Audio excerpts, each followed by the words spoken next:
Warga bernama Kusnadi, pria asal Kampung Cimanggis, Desa Cimanggis, Kecamatan Cicantayan, Kabupaten Sukabumi, sudah membudidaya lebah triguna yang dibuat dari kotak bambu. Menurut Kusnadi, budidaya ini sudah dilakukan selama 1 tahun, mulai dari 2 kotak bambu hingga kini menjadi 60 kotak bambu berisi lebah triguna.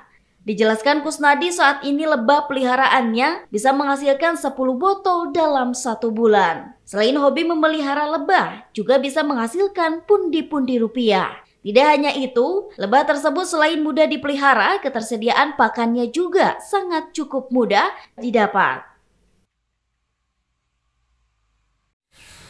Adapun memulai daripada pemeliharaan lebah trigona atau tegul ini adalah kurang lebih 1 tahun ke belakang.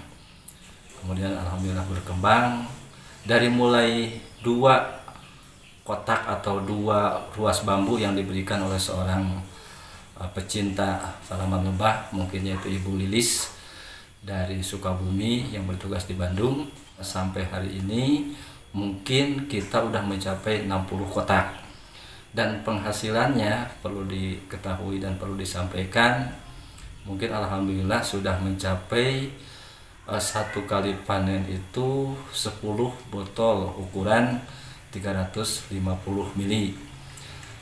Ini penjualannya atau marketingnya adalah di wilayah Manggis sendiri, dari mulut ke mulut, kemudian ternak kita menjual atau memasarkan sesuai pemesanan ke daerah Sukabumi, kemudian daerah Tasikmalaya, dan di wilayah Kecamatan Cicantayan.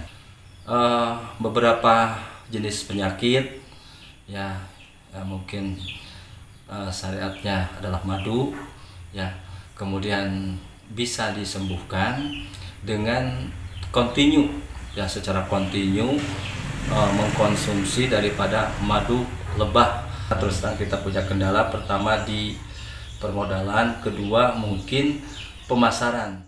Sementara itu untuk pemasaran sendiri, Kusnadi mengaku lebah triguna ia pasarkan ke kota Sukabumi dan juga wilayah Cicantayan, Kabupaten Sukabumi. Meskipun demikian, pembudidayaan lebah hingga saat ini masih kesulitan dan kebingungan dalam pemasaran dan tidak adanya bantuan stimulus dari pemerintah.